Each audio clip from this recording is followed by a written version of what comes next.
Boa noite, pessoal. Então, cumprindo o nosso combinado, né? Eu sempre envio um roteiro de estudos para vocês. Aí esse eu decidi fazer diferente. Como é um assunto mais chatinho, assim, detalhoso, eu decidi, ao invés de especificar lá embaixo o gabarito com as respostas corretas, eu achei melhor gravar um vídeo mostrando a resolução para vocês e já comentar algumas coisas importantes aí para vocês revisarem também, tá? Então, eu selecionei para vocês 10 questões, eu vou corrigi-las uma a uma.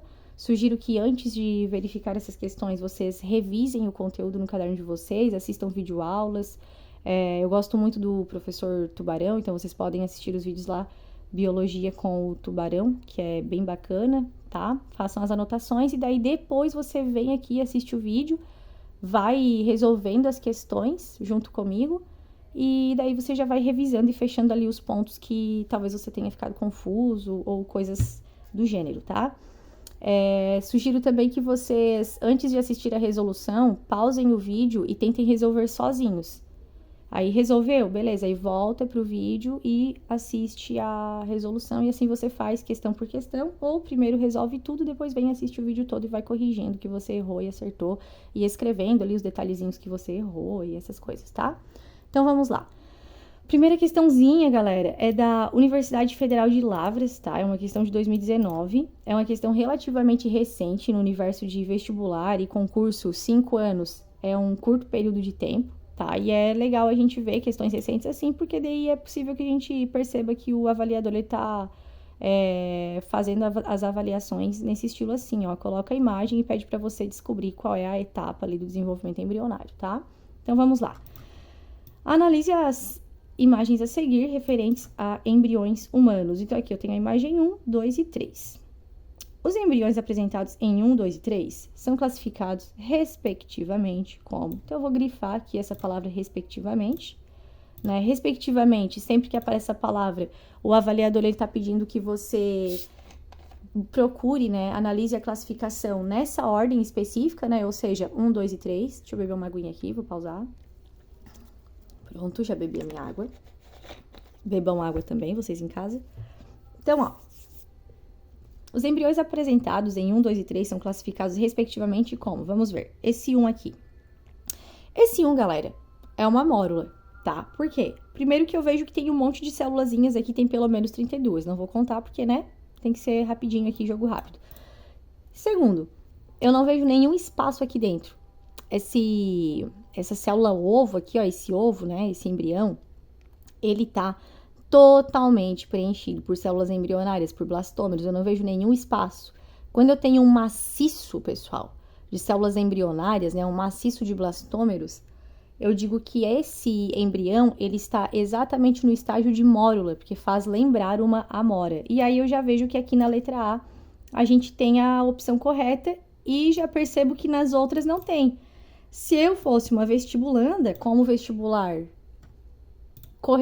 responder correto é tão importante quanto responder correto e rápido, eu já iria marcar essa aqui e iria para a próxima questão, tá? Mas aqui, como a gente tá revisando, o que eu vou fazer? Vou bater os outros pontos aqui com vocês, ó. Respectivamente, mórula, depois zigoto. Sim, é zigoto. Por que eu sei que é um zigoto? Primeiro, porque eu percebo que não teve nenhuma divisão celular ainda, tá? Então, o citoplasma, ele tá aqui, ó, completamente preenchendo essa célula ovo. Segundo, esse ovócito, ele foi recém-fecundado. Por que eu sei? Porque os dois núcleos, tá? Do espermatozoide e do óvulo, eles ainda não se fundiram. Essa fusão dos núcleos que ocorre ali na fecundação, no processo de formação do zigoto, a gente chama de cariogamia. E nesse caso ainda não ocorreu. Por quê? Porque eu ainda vejo ali os dois núcleos separados. Então eu sei que aqui é um zigoto que ainda não passou pela cariogamia, tá? E aqui o 3 é a blástula. Por que eu sei que é a blástula? Bom, muito simples.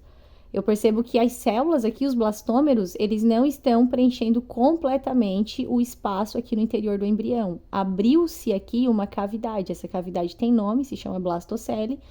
E quando eu vejo o embrião com uma cavidade blastocele no meio, eu digo que esse embrião ele está no estágio de blástula, tá? Então, resposta da número 1, blástula. Aliás, resposta da número 1, letra A, mórula, zigoto e blástula, respectivamente, tá? Vamos na questão 2.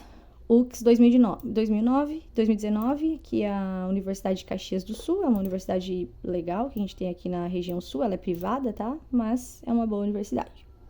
Durante o desenvolvimento embrionário, a abertura da gástrula, chamada de blastóporo, dá origem à cavidade digestória dos animais adultos. Beleza, é o arquêntero, né? Vai formar o arquêntero.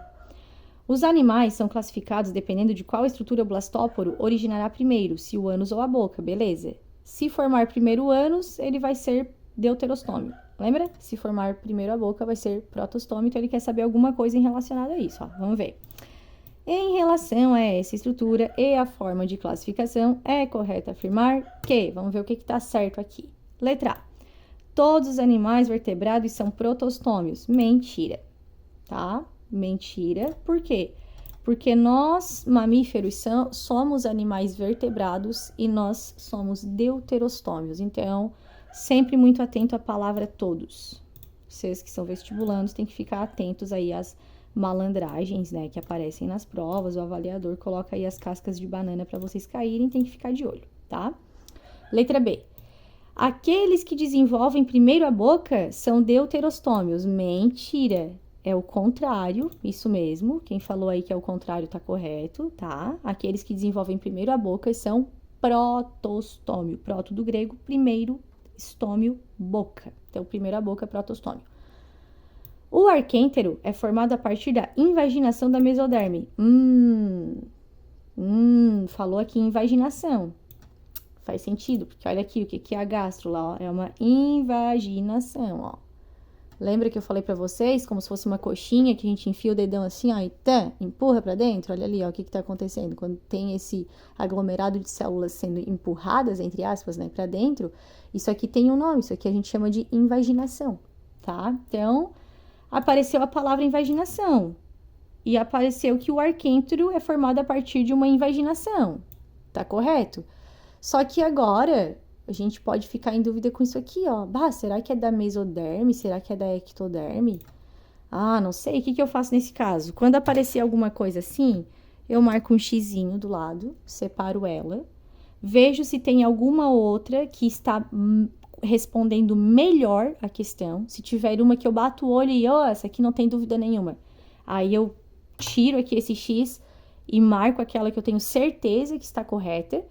Se eu ver que as outras opções eu tenho certeza que estão muito erradas, aí eu sei que aquela que eu fiquei meio assim é a correta, tá? E se eu ficar em dúvida nas outras, o que eu faço? Eu deixo o xizinho marcado aqui e eu vou para a próxima questão resolver, para não perder tempo. E deixo essa questão para pensar no final da prova, tá? É assim que se resolve prova. Então, vamos lá, marquei o xizinho aqui e vou analisar as próximas, porque eu sou uma vestibulanda, né? Eu tô estudando pro Enem, pro vestibular desse ano, eu vou treinar como é que se faz prova também. Vamos lá na letra D. Os equinodermos, animais de simetria radial, são deuterostômios. Oi, professora, eu não sei disso aqui. E agora? Eu já vou te falar. De certeza, tá? Eu não expliquei na sala, mas isso aqui eu já vou te falar. Os equinodermos, eles não são deuterostômio, tá? Os equinodermos são deuterostômios. Não, eles são. Perdão. Eu tava lendo deuterostômios na minha mente pensando em protostômio, tá? Então, pronto, fechou. Já achei aqui o gabarito. Vou marcar aqui, ó, verdinho, tá? Eles são realmente deuterostômios, tá? Os equinodermos, pessoal, são esses bichinhos aqui, ó. Deixa eu abrir aqui. Ó, estrelas do mar, serpentes do mar, ó. Esses animais aqui, ó, tá? Bolacha da praia, ouriço, serpente do mar, essa aqui no cantinho, ó, serpente do mar, estrela do mar, tá? Então, eles são, pessoal, olha só, deixa eu botar aqui a palavra-chave deuterostômio, ó. Eles são deuterostômios. O que significa? Significa que eles vão formar, pessoal, primeiro o ânus, tá? Então, por isso que a gente vai dizer que eles são deuterostômios, beleza? E aí, aquela que eu tinha ficado em dúvida, né, se era a mesoderme, eu já matei a charada, eu já sei que não é a invaginação da mesoderme. Por quê, professora? Porque, na verdade, é a invaginação da ectoderme, tá? Mas, assim, não coloquei questão especificando nesse nível aqui qual é a invaginação que vai formar o arquêntero. É importante você saber o que é que vai formar o arquêntero, qual é o tipo de cavidade que o arquêntero vai formar primeiro, se vai ser ânus ou boca, né? Pode ver que aqui ele focou mais na classificação, né? Deuterostômio ou protostômio, do que especificamente no folheto embrionário que vai entrar ali na jogada para formá-lo, tá? E vamos ver se a E tá totalmente errada mesmo, só pra gente se certificar, ó. Os animais são protostômios se a primeira abertura der origem ao ânus. Não, né? Se der origem ao ânus, eles vão ser o quê? Deuterostômios, exatamente, que é o caso ali dos equinodermos, né? Os equinodermos, então, eles são deuterostômios porque a primeira abertura vai formar o ânus, tá? E o arquêntero, ele não é formado, então, pela invaginação da mesoderme. Ele é formado pela invaginação da ectoderme e os equinodermos são deuterostômios, vão formar primeiro o ânus, beleza? Vamos lá na questão, então, 3 agora. UFAM, que universidade é essa? Vamos descobrir, vamos ver. UFAM, Universidade Federal do Amazonas. Olha, será que alguém vai fazer prova para o Amazonas aí? Vamos lá, então. Universidade Federal do Amazonas, 2020. Qual das estruturas a seguir pode ser observada no final da neurulação? Falou a palavra neurulação, o que a gente tem que ter em mente já? Qual é a coisa mais importante que acontece na neurulação? Alguma coisa relacionada ao sistema nervoso, né? Então, a gente vai procurar algo relacionado com isso. Vamos lá. Qual das estruturas a seguir pode ser observada no final da neurulação? Arquêntero. Vai ter arquêntero no final da neurulação. Porém, eu vou deixar essa questão aqui de lado e ver se tem alguma que responde melhor. Porque o arquêntero, ele é o evento mais importante, né? Que é formado na etapa anterior, na gástrula, tá? Então, a questão anterior aqui, ó, tá falando da gastrulação, ela fala do arquêntero, tá, pessoal? Então, olha só, se eu pegar aqui gastrulação, o que vai ocorrer de mais importante aqui na gastrulação? Vai ser a formação disso aqui, pessoal, ó, do arquêntero. Esse é o período mais marcante, tá? Agora, se eu pegar a neurulação, o evento mais importante, pessoal, vai ser a formação, deixa eu ver se eu acho uma imagem legal aqui. Vai ser, aqui, ó, vamos pegar aqui, ó. O evento mais importante vai ser a formação do tubo neural, tá? Que vai formar o sistema nervoso, e da notocorda, que vai formar a coluna vertebral nos animais vertebrados, tá? Nem todos os cordados são vertebrados, tá, pessoal? Nem todos os que têm o notocorda são vertebrados, mas os vertebrados, todos os vertebrados têm a notocorda, e essas duas estruturas são os eventos mais importantes que vai ocorrer ali na neurulação. Por quê? Porque o tubo neural no futuro, ele vai ser protegido pela caixa craniana, que é uma caixa óssea, e vai ser protegido pela coluna vertebral, que é uma espinha também óssea, tá? E o que forma essas caixas, né, é justamente a notocorda, que nos animais vertebrados vai formar as estruturas ósseas, tá? Então, vamos ver o que tem aqui na UFAM. Arquêntero, tem arquêntero lá na neurulação? Tem arquêntero, ó. É o início da formação do tubo digestório, ó. Recoberto aqui pela endoderme, né? Recoberto internamente pela endoderme. Então, tem arquêntero, mas não é o evento mais importante da neurula, tá? Por isso que eu vou marcar ali um X do lado. Blastóporo, não, né, pessoal? Blastóporo é o poro que se forma ali na gástrula. Então, esse aqui eu tenho certeza que não é. Vou marcar aqui como vermelho. Errado. Somitos. Pessoal, os somitos, eles fazem parte da formação da placa neural, tá? Então, aqui, por exemplo, ó, nessa imagem, a gente consegue ter, ó, aqui, pessoal, ó, a gente consegue ver a invaginação ali, ó, da ectoderme para a formação do tubo neural, tá? E olha o que são os somitos. Eles estão justamente envolvidos nessa etapa aqui, ó, na etapa da formação do tubo neural, tá? E da notocorda. Então, no final da neurulação, eu não vou ver os somitos. Eu vou ver os somitos durante a neurulação, tá? E daí a questão, ela tá pedindo no final. Então, essa aqui tá errada por isso, beleza? Mórula, não, né? Mórula é mórula, neurula é neurula. Não tem como ser duas coisas ao mesmo tempo. Notocorda, legal. Notocorda, daí fecha a minha resposta. Aí, fechou.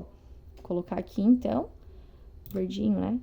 Notocorda é a resposta, claro, né? Lá no final da neurulação, o que eu vou ter ali? Eu vou ter, ó, tubo neural, notocorda, tá? Então, sim, correta aqui, resposta notocorda. Vamos na questão 4 agora. Nos animais, logo após a formação do zigoto, Universidade UPF. Quem que é a UPF? UPF, vamos ver. Universidade Passo Fundo, olha, essa universidade aqui é muito bem conceituada, tá, pessoal? Universidade Passo Fundo, ó, altas universidades. Vamos lá. Ui, que isso, Jesus. Aqui. Nos animais, arrumar aqui. Nos animais, logo após a formação do zigoto, o mesmo sofre inúmeras divisões celulares mitóticas, processo chamado de segmentação. Ou clivagem também, né? Pode aparecer o nomezinho clivagem aqui, ó. Em geral, forma-se, então, um maciço celular, denominado de... Falou maciço celular, o que você tem que lembrar? Mórula, tá? Então, eu já vou procurar aqui onde que tem a opção mórula. Tem aqui, vou marcar um xizinho do lado. E tem aqui, ó, mórula e mórula, ó, aqui e aqui, tá? Um maciço celular denominado mórula, constituído por células chamadas de blastômeros, beleza. Logo após, enquanto vão ocorrendo mais mitoses, este maciço celular pode ser invadido por um líquido que promove o deslocamento dos blastômeros para a periferia, como ocorre, por exemplo, na espécie humana. Forma-se assim a... Galera, quando um líquido começa a entrar na mórula, a gente vai ter a formação de uma cavidade, tá? Ó, a gente vai ver isso aqui, ó.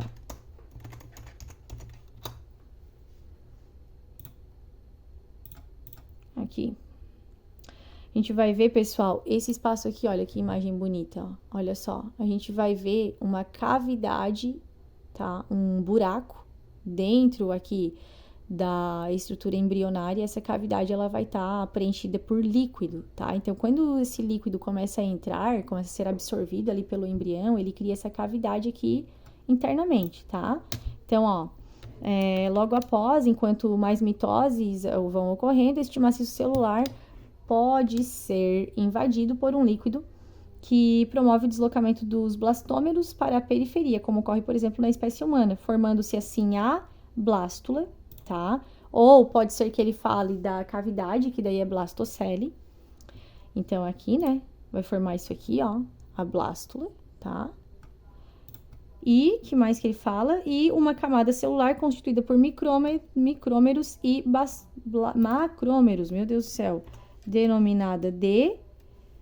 Vamos ver, pessoal. Uma camada de micrômeros e macrômeros, denominada de... Deixa eu ver o que vai fechar. Ah, tá, beleza. Então, vamos lá. Letra A. Blástula, não, né? O maciço celular aqui no início, ele é chamado de mórula. Então, eu vou separar essa em amarelinho e vou separar essa aqui em amarelinho. Agora, vamos analisar a segunda. Constituído por... vai se formar... Então, quando entrar o líquido, vai formar a blástula. Vamos ver. Blástula, blástula. As duas estão iguais. Vou ter que decidir agora na última, ó. Endoderme ou blastoderme. Vamos ver. Formas assim A e uma camada celular constituídas por micrômeros e macrômeros, denominada de pessoal. Nessa etapa, a gente não vai chamar essa cobertura de endoderme, tá? Por quê? Porque eu ainda tenho só uma camadinha de célula. Então, eu ainda não tenho folheto embrionário formado. Nesse caso aqui, como a questão me apresentou a opção blastoderme, a correta é essa aqui. Agora, se eu estivesse fazendo essa prova e não houvesse a opção blastoderme, se houvesse só a opção endoderme, o que eu faria? Eu iria deixar de responder essa questão? Não. Eu responderia ela da mesma maneira, responderia como gabarito a letra C.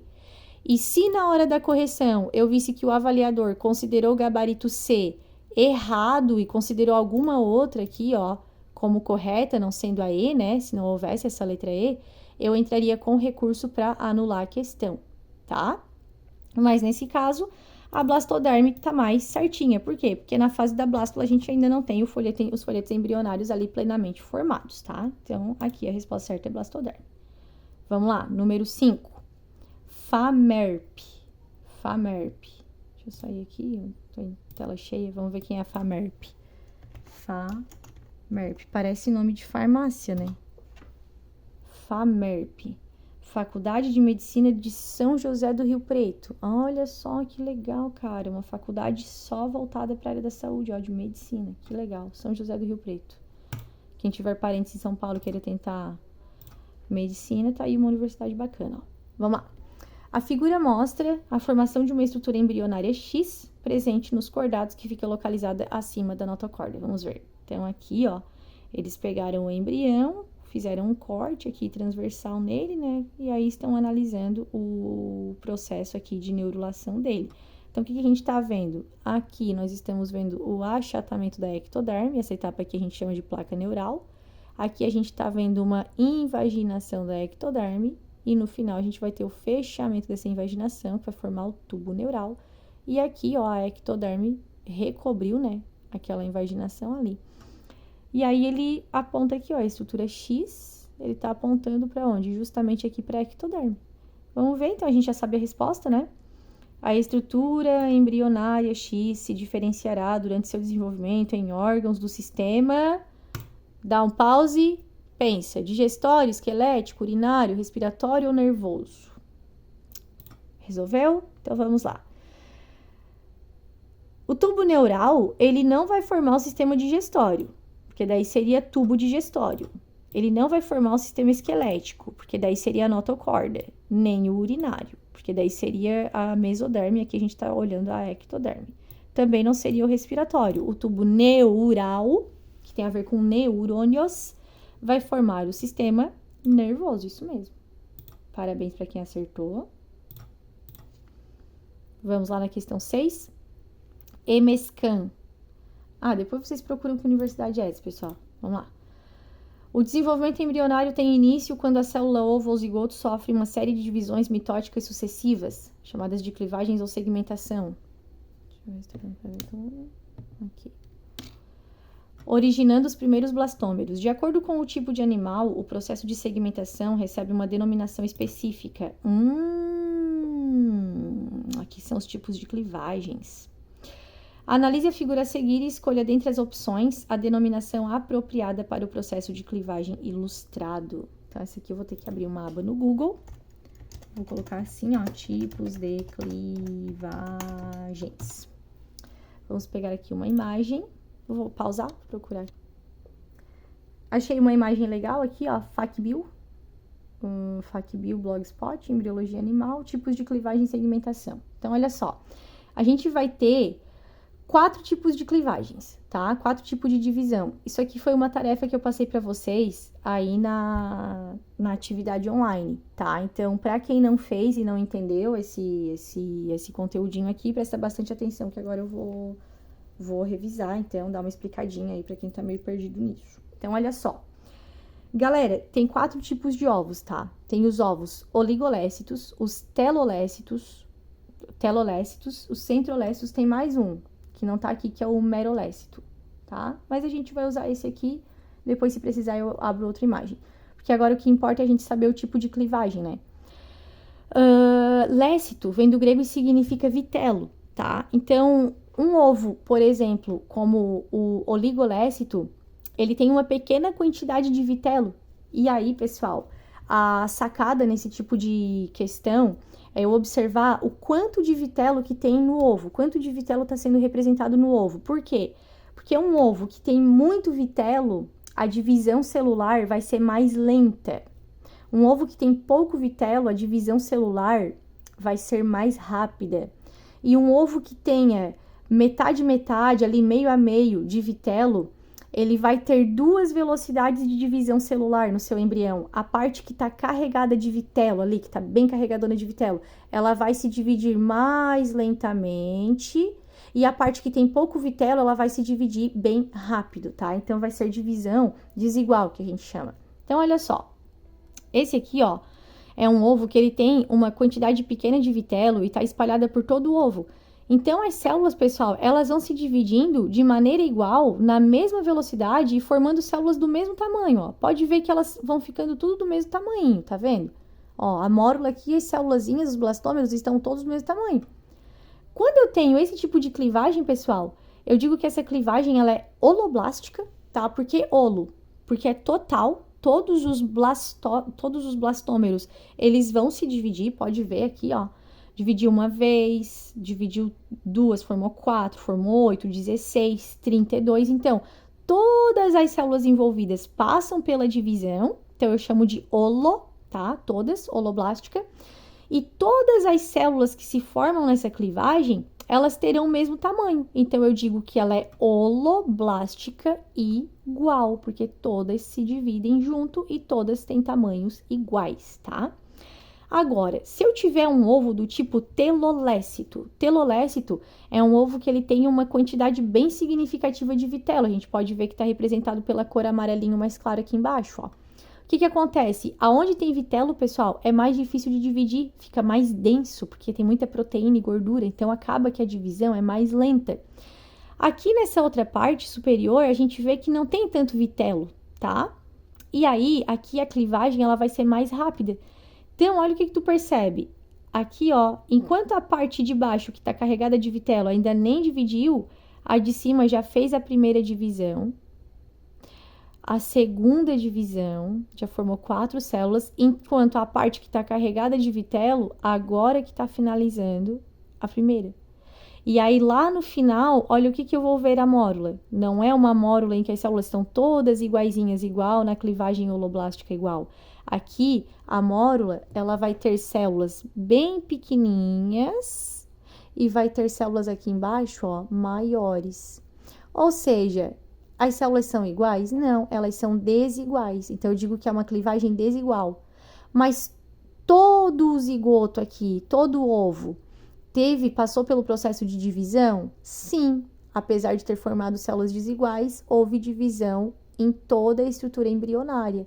Então eu vou dizer que é holo, né? Porque toda a estrutura embrionária passou por divisão. Então, ela é holoblástica, essa divisão, e desigual, tá? Desigual, porque forma células desiguais. Agora, se eu tiver um ovo telolécito, né, com uma grande quantidade de vitelo, e aqui, ó, tem uma porçãozinha só da célula ovo que não tem tanto vitelo, o que pode acontecer? A gente pode ter simplesmente a não ocorrência de divisão na parte que tem vitelo, tá? Porque tem tanto vitelo que nem dá para dividir, tá? A célula ovo, né? Ele nem consegue fazer as clivagens. E na parte que não tem vitelo, a gente vai vendo que vão ocorrendo as clivagens, ó. Então, ó, 2, 4, 8, 16, 32. Só que o que a gente percebe, pessoal? Essas clivagens, elas ficaram bem localizadas. Elas formaram como se fosse uma espécie de disco, ó. Olha só.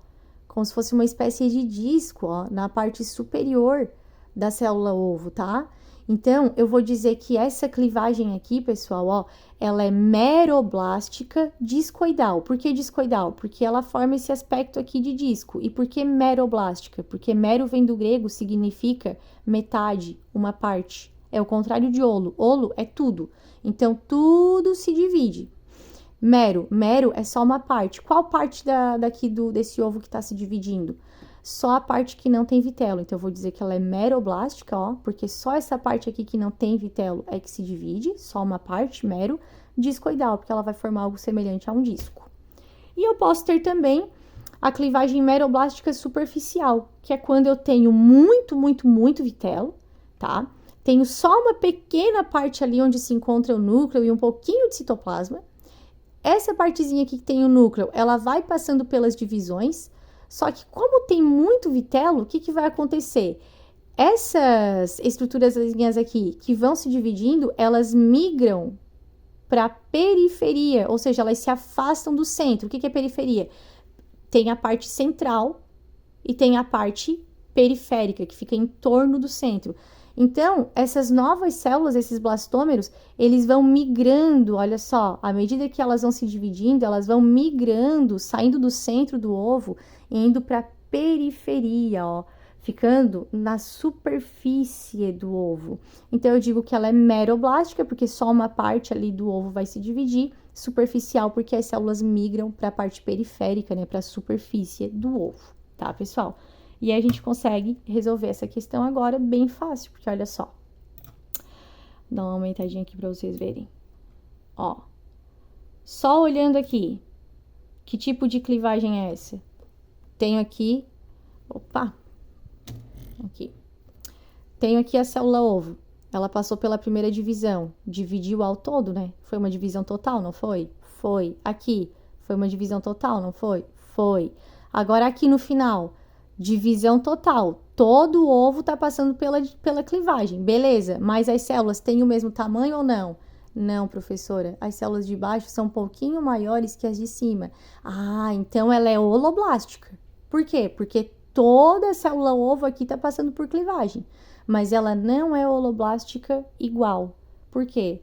Porque as células embrionárias aqui têm tamanhos diferentes. Por que isso acontece mesmo? Porque provavelmente esse ovo aqui, ó, ele é um ovo que tem mais vitelo nessa porção inferior aqui, onde tem bastante vitelo, fica difícil de dividir.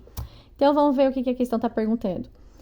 Analise a figura a seguir, escolha dentre as opções a denominação apropriada para o processo de clivagem ilustrado. Vamos ver, então? Holoblástica igual? Não. Holoblástica igual seria se ela fosse assim, ó. Todas as células do mesmo tamanho, não é o caso. As células não têm o mesmo tamanho. Então, ela vai ser uma divisão, né? Uma clivagem holoblástica desigual. Beleza? Com isso, a gente revisa aquela tarefinha. Para quem não entendeu muito bem, quem ficou com dúvida, é tranquilinho, é um assunto tranquilo, mas às vezes a gente sempre tem, né, alguém que tem mais facilidade, às vezes numa área, em outra tem mais dificuldade, fica um pouquinho complicado às vezes entender alguns termos, tá? Agora vamos para número 7, FGV.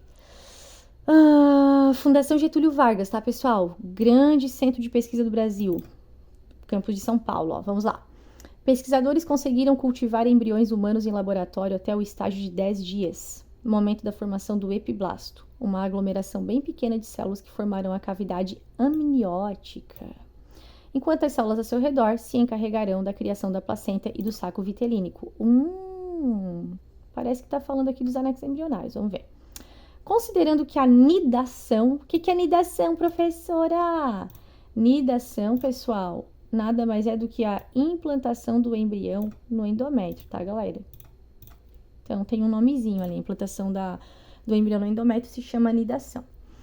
Considerando que a anidação do embrião humano no útero materno ocorre, em média, ali entre o 6º e 9º dia, após a fecundação, a fase subsequente à formação do epiblasto é...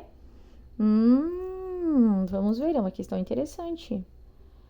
A formação dos micrômeros e macrômeros, formação do blastocisto, desenvolvimento da mesoderma que reveste, formação do arquênitero e desenvolvimento da placa neural durante a neurulação. Beleza. Galera, olha só.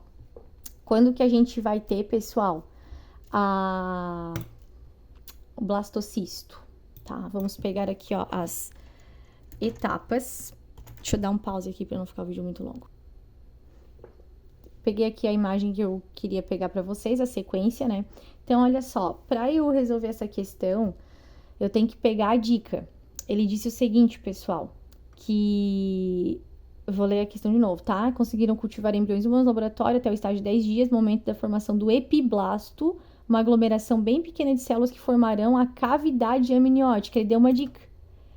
Oxi, que é isso? A dica dele tá aqui, ó. Cavidade. Galera, lá no período embrionário, qual é a etapa que a gente vai ter a formação de uma cavidade? Lá nas etapas de segmentação, a gente tem mórula, blástula, gástula, neurula, lembra? Qual dessas 4 etapas que a gente vai ter a formação de uma cavidade? Na blástula, exatamente. Então, vamos passar de novo as etapas, ó. Olha só. Aqui, ó. Ó. Eu tenho aqui a célula ovo. Passou pela primeira divisão, 2 blastômeros, 4 gastômeros, 32. Como é que eu chamo? Mórula. Abriu aqui dentro, formou uma cavidade. Que etapa é essa? Blástula. E ele deu a dica, ele falou em cavidade lá. Depois da blástula, qual é a próxima etapa? Gástrula, galera. Então, vamos ver ali nas opções a resposta. Vamos ver. Considerando que a anidação do embrião no útero materno ocorre 6, 9 dias após a fecundação, a fase subsequente do epiblasto, né? Então, ele tá falando aqui, ó, epiblasto. Entre parênteses, ele tá falando do tal do blastocisto, lá pelo 6º, 9º dia, o blastocisto que vai se implantar, né? Então, depois do blastocisto, o que a gente vai ter? A gente vai ter a gastrulação. Vamos ver aqui, então, onde é que eu tenho a opção gastrulação. Parará. Formação do arquêntero durante a gastrulação. Tá aqui a nossa resposta, ó. Desenvolvimento da placa neural. Por que não é? Porque a placa neural ela vai se formar na neurulação, tá? E após o blastocisto, a próxima etapa é a gástrula, ainda não é a neurula, tá? Desenvolvimento da mesoderme que reveste o celoma. Isso aqui a gente também vai ter na etapa da neurulação, tá? Neurulação, mais uma vez, é após a gástrula. Então, tem um evento antes, que é a gástrula, a gente não pode pular essa etapa. Ele tá perguntando depois do blastocisto, né? O epiblasto ali, qual é a próxima etapa? A próxima etapa é a gástrula, tá? Formação da blastoderme no blastocisto. Não, porque essa é justamente a etapa que ele está descrevendo aqui. Ele tá descrevendo essa etapa, né, da blastoderme, ó. Blastoderme, vou até marcar com a mesma cor ali. Ele está se referindo a essa cavidade que vai se formar, tá? Blastoderme, formação dos micrômeros e macrômeros, vai ser lá nas etapas de clivagem, as etapas iniciais aqui, ó. Então, se as células forem diferentes entre elas, eu posso chamar elas de micrômeros ou macrômeros, dependendo, né? As que são menorzinhas eu chamo de micrômeros e as maiores de macrômeros. Por exemplo, aqui, ó. Aqui na questão anterior, eu tenho micrômeros, que são os blastômeros menores, e macrômeros, que são os blastômeros maiores, tá? Então, não é isso que a questão está perguntando, não é sobre a diferença ali dos blastômeros. Ela está perguntando sobre qual é a próxima etapa, né, que vai ocorrer após a formação da tal da cavidade, né, após a formação da blastoderme, que vai ocorrer lá na blástula, no blastocisto, né? Então, a próxima etapa vai ser a formação do arquêntero durante a gástrula, tá? Vamos na questão 8, então. Meu Deus, 38 minutos de vídeo. Jesus, socorro. Observe atentamente a ilustração a seguir, que representa diversos estágios do desenvolvimento de um sapo. Deixa eu aumentar aqui essa imagem. Então, vamos lá. Na ilustração acima, segmentação, neurulação e gametogênese ocorrem respectivamente nas etapas representadas pelos algarismos. Essa aqui eu vou deixar você pensar um pouquinho, ó. Dá uma pensadinha aí. Então, vamos lá. Na ilustração acima, segmentação, neurulação e gametogênese, vou marcar aqui, ocorrem respectivamente, né? Ou seja, nesta ordem, ele quer saber primeiro a segmentação, depois a neurulação, depois a gametogênese, nas etapas representadas pelos algarismos. Então, olha só. Aqui tem a fase do desenvolvimento embrionário do anfíbio aqui em questão, que é um sapo, e aqui a fase do desenvolvimento dele pós-desenvolvimento embrionário, tá? E aí ele quer saber especificamente nessas etapas que estão marcadas aqui por 1, 2, 3, 4, 5 e 6, aonde que a gente vai ter a segmentação, depois aonde que a gente vai ter a neurulação e depois aonde que está representada a gametogênese. Então, vocês já deram uma pensadinha aí. Vamos agora fazer a correção e ver se vocês responderam corretamente. Então, vamos lá. A segmentação, pessoal, ela vai ocorrer após a fecundação, tá? Do óvulo pelo espermatozoide e a formação do zigoto. Então, o zigoto, ele vai começar a passar por sucessivas clivagens. Aonde que eu vejo, então, que aparentemente o embrião, ele tá se dividindo. Eu vejo aqui os blastômeros bem formadinhos aqui.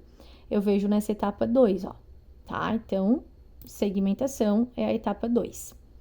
Neurulação. A neurulação, ela não tem o nome escrito aqui, porém eu posso concluir ela, é só eu seguir a sequência, vamos lá. Primeiro, a primeira etapa da clivagem vai formar a mórula, depois da mórula, blástula, depois da blástula, gástrula, depois da gástrula, neurula. O que eu tenho aqui? Não tenho a mórula aqui escrito, mas eu tenho a blástula, tenho a gástrula na etapa 3 aqui, ó. E depois eu tenho a etapa 4 que tá sem nome. Se antes da etapa 4 eu tenho a gástrula, eu posso concluir que a neurula, né, a neurulação tá aqui nessa etapa, ó, na etapa 4. Então, segmentação, né, clivagem na etapa 2, neurula na etapa 4, neurulação e a gametogênese. Bom, para formar o gameta, o sapo tem que ter passado pelo estágio adulto, né, pessoal? Então, já que eu vou ter os gametinhas aqui, espermatozoide e óvulo, tá fácil, né? Etapa 6 aqui. Então, vamos ver 2, 4 e 6. Vamos ver se a gente tem a opção. 2, 3, 2, 4 e 6. Estamos aqui com a nossa resposta. 2, 4 e 6. 9. As células ovo-zigotos de praticamente todas as espécies animais armazenam substâncias nutritivas no citoplasma na forma de grânulos de vitelo. Ó. Então, o vitelo, né, composto principalmente por proteína e lipídio, são essas substâncias nutritivas. Constituído por uma mescla de proteína e lipídio, que eu acabei de falar.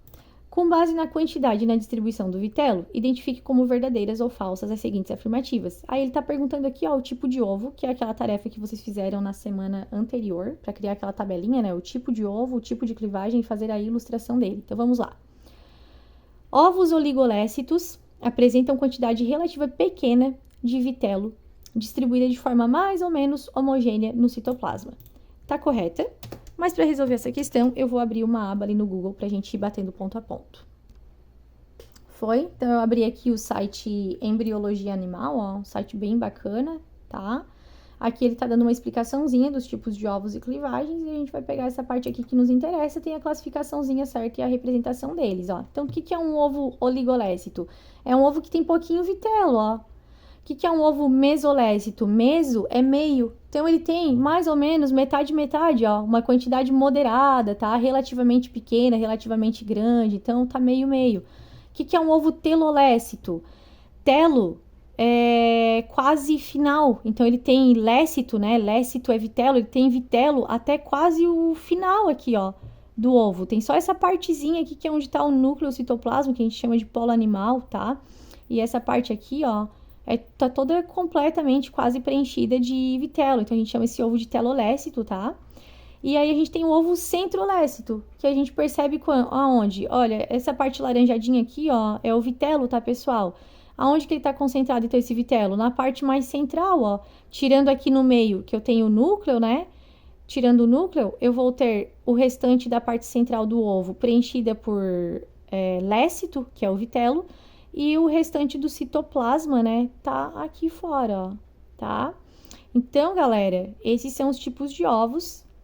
Daí, vocês podem congelar aí a imagem, tentar resolver a questão, para ver o que tá verdadeiro ou falso. E daí, agora, a gente vai, então, para resolução, tá? Vamos lá. Ovos oligolécitos apresentam quantidade relativa pequena de vitelo. Relativamente pequena, oligolécito, quantidade pequena, tá correto, verdadeiro. Ovos mesolécito, ó, meio, apresenta quantidade relativamente grande. É relativamente grande, professora? É, comparado com esse aqui, que não tem quase nada, o mesolécito é relativamente grande. Ele não é grande, mas é relativamente grande. Então, tá correto, tá? Vamos ver o resto, né? Distribuída de forma heterogênea no citoplasma. É verdade, tá heterogêneo. Por quê? Porque tá concentrado bem nessa parte mais inferior, né? Então, a gente percebe que é uma distribuição bem diferente, né? Desse vitelo comparado com aqui o oligolécito, que ele tá espalhadinho aqui por todo o ovo, aqui ele tá concentrado nessa parte de baixo. Então, a distribuição é heterogênea, né? Não, se fosse uma distribuição certinha aqui, igual o oligolécito, que tem pouquinho, mas tá tudo distribuidinho aqui, a gente diz que a distribuição daí, ela é homogênea, tá? E quando é diferente, assim, a gente diz que ela é heterogênea. Vamos lá, então. Aqui, a segunda está correta. Ovos mega, bastante, tá? Vamos lá. Apresenta grande quantidade de vitelo que ocupa quase totalmente a célula. Exatamente, tá? O megalécito, ele pode ser chamado também de telolécito. É esse aqui, ó. Ele pode ser também chamado aqui, pessoal, ó, de telolécito, tá? Então, megalécito, ó, tem muito vitelo, tá? E ocupa quase que totalmente ali a célula ovo, né? Então, tá certo. O verdadeiro aqui. Aqui. Verdadeiro. Ovos centrolécitos. Apresenta quantidade relativamente grande de vitelo, correto? Concentrado na região central, correto? Ó, quantidade relativamente grande. Não é tanto quanto o telolécito, mas é uma quantidade bem significativa. E tá concentrado aqui mais na parte central do ovo, né? Então, correto. Em muitos mamíferos, a quantidade de ovo nos vitelos é tão reduzida que eles são chamados de alécitos. Correto, tá, pessoal? A gente pode ter esse nomezinho aqui, ó, oligolécito, também sendo representado com o nomezinho alécito. Quer dizer o quê? Tem só um pouquinho de vitelo, praticamente não tem vitelo. Eu posso chamar, então, ele de alécito. Esse A aqui na frente significa não, e lécito significa vitelo. Então, não vitelo, praticamente, de tão pouquinho que tem, tá? Então, aparentemente, aqui estão todas verdadeiras. Vamos ver aqui se tem alguma no gabarito. Tem, essa aqui, ó. Então, essa aqui foi bem tranquila de resolver, né? Essa questão é de qual universidade? Urca, universidade de algum lugar. Vamos lá. Essa aqui eu gosto bastante, ó. URGS, uma universidade muito boa aqui pertinho da gente. Quem tiver parente ali em Porto Alegre, né? Região ali metropolitana de Porto Alegre, compensa tentar o vestibular lá também, que é uma baita universidade. Vamos lá. Observe a tira abaixo. Mamãe falou que não tem isso. O menino tá falando aqui pra essa pessoa, né? Essa pessoa tem um nariz grande aqui, parece estar representando uma bruxa. Conversa mole. Quem não tem uma xícara de líquido amniótico de duende para emprestar? Quem não tem, né? Que pessoa de má vontade, né? Hoje em dia as pessoas são tão egoístas, né? Não emprestar uma xícara de líquido amniótico de duende. Poxa vida. Vamos lá. Assinale V como verdadeiro ou F para falso. As afirmações abaixo referente aos amniotas. Líquido amniótico, claro, né? Vamos lá. Seus embriões desenvolvem-se em ambiente aquoso. Perfeito. O líquido amniótico, ele serve exatamente para isso, né? Para formar um ambiente aquoso, justamente para quê mesmo? Quem é que lembra? Para preservar a hidratação, né? Para evitar o ressecamento do embrião. Seu ovo permite a passagem de oxigênio e gás carbônico? Correto. Permite. Então, répteis e aves, eles vão ter a penetração, né? Vão ter a passagem ali de oxigênio e gás carbônico através da casca do ovo, num complexo formado pelo alantoide e córion, chamado alantocórion, né? Então, sim, correto. Seu líquido amniótico tem como função estocar resíduos metabólicos. O líquido amniótico não tem a função de estocar resíduos metabólicos, não é o líquido amniótico. Quem estoca resíduos metabólicos é o alantoide. Então, isso aqui tá errado, ó. Tá? Quem estoca resíduos metabólicos é o alantoide. Eu vou até pegar aqui uma fotinho aqui de anexos embrionários ovo. Ó, vamos lá. Onde é que a gente vai ter? É essa estrutura aqui, pessoal, ó. Alantoide. Podia ter uma imagem melhor, né? Mas aqui, ó. A gente tem aqui, ó. Isso aqui é o que vai armazenar as excretas do embrião, tá? O alantoide. E aqui, né, a gente vai ter essa parte aqui que é onde vai ocorrer a ultrapassagem ali, a transfixação de oxigênio e gás carbônico, essa câmara de ar aqui, tá? Então, aqui a segunda, né, essa aqui, ó, ela está errada, porque tá misturando ali as funções dos anexos embrionários. Seu ovo é permeável à água, ocasionando a perda da gema nos mamíferos. Seu ovo é permeável à água, ocasionando a perda da gema nos mamíferos. Não, pessoal, a perda da gema nos mamíferos... Botei verdadeiro, mas é falso. Deixa eu arrumar aqui. A perda da gema nos mamíferos não é porque o ovo é permeável à água, galera. A perda da gema nos mamíferos é porque nós temos cordão umbilical e placenta. E aí, a gente recebe nutrição diretamente do órgão do corpo materno. E a gema é justamente para aqueles animais que se desenvolvem fora do corpo, né? Os vivíparos que se desenvolvem em ovos, e daí, como eles não têm conexão ali para buscar esses nutrientes no corpo da mãe, eles têm essa reserva nutritiva, que é o vitelo, que a gente pode chamar também de gema, tá? Então, não é por causa da absorção de água, não, tá? Então, vamos ver VVFF. Vamos ver se tem essa opção. VVFF, tá aqui a nossa resposta. Viu que tranquila que essa questãozinha aqui da URGS? Tranquila demais, né? Agora eu vou deixar aqui 2 dicas, tá? Ó, leiam sobre os danos causados no desenvolvimento embrionário pela deficiência de ácido fólico, tá? É um dos fatores teratogênicos que a gente pode ter, é a deficiência do ácido fólico, principalmente lá na formação do tubo neural, tá? Não sei se deu tempo de falar em todas as turmas, eu acho que a maioria eu falei, mas para quem eu não falei ou para quem não lembra, dá uma lida ali, procura uns vídeos a respeito da importância do ácido fólico. E revisem o tema teratogênese, tá? Então aí, ó, deixei uma dica para vocês. E última dica para vocês é esse site aqui tem questões muito boas, ó. Vestibulando Web. Daí você pega e pesquisa assim, ó. Questões de vestibular sobre embriologia humana. Aí você vem aqui, ó, Vestibulando Web, tá? E tem mais questões aqui, e elas têm o gabarito no final, vocês conseguem também ver, ó, inclusive, ó, essa aqui foi a que eu resolvi lá com vocês, ó, vocês conseguem vir aqui também resolver mais questõezinhas, tá? Então é isso, pessoal, bons estudos para vocês, se tiverem dúvidas, deixem os comentários aí no Classroom, que eu vou olhando ao longo do final de semana e ajudando vocês, tá bom? Feliz Páscoa para todos, bastante saúde, paz aí na família de vocês e nos vemos na semana que vem. Beijão!